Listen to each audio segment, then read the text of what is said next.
সবুজ পাতার ফাঁকে থরে থরে সাজানো আঙুর যেন ছবির মতো সুন্দর। রাজশাহীর বাগমারা উপজেলার মাদারীগঞ্জ এলাকার বাসিন্দা বোরহান উদ্দিন দীর্ঘদিন কৃষিকাজের সাথে যুক্ত থেকেও তেমন একটা সফলতার দেখা পাননি। শখের বশে শুরু করেন বিদেশি আঙুর চাষ। ছেলের সহযোগিতায় বিভিন্ন জায়গা থেকে সংগ্রহ করেন আঙুরের চারা। ধীরে ধীরে গড়ে ওঠে বাগান। শুরুটা হয় অল্প জমিতে পরীক্ষামূলক চাষে। ফলন ভালো পেয়ে বর্তমানে প্রায় 2.5 বিঘা জমিতে 345টি গাছ নিয়ে গড়ে তোলেন নতুন আঙুর বাগান।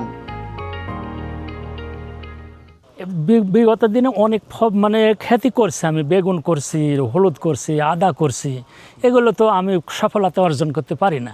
তো আমার চিন্তা ভাবনা যে আসলে শখের পথেই করা, যে দেখি কি হচ্ছে এই আঙ্গুরে।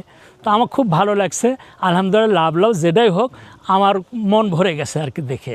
স্থানীয়ভাবে চাষের এই আঙুরের স্বাদ ও ফলন ভালো হওয়ায় আগ্রহী হচ্ছেন অন্য চাষিরা।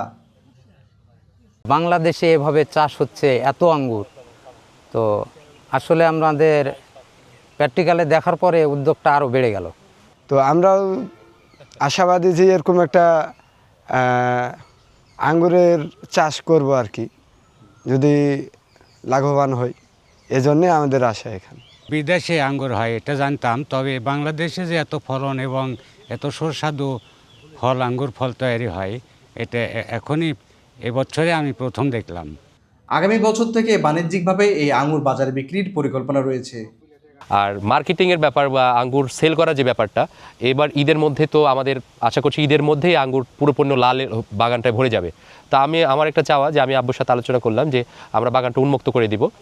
ফ্যামিলি নিয়ে অনেকে আসবে, রাজশাহীর বিভিন্ন জায়গা থেকে আসবে, দেখবে, ছবি তুলবে, এবং যে থোকা তার পছন্দ একটা আঙ্গুর আগে খাবে, খাওয়ার পর নিজে কেটে তারপর এখানে মেজারমেন্টের অবস্থা থাকবে, ওখানে মেপে সে বাসার জন্য নিয়ে যেতে পারবে, খেতেও পারবে।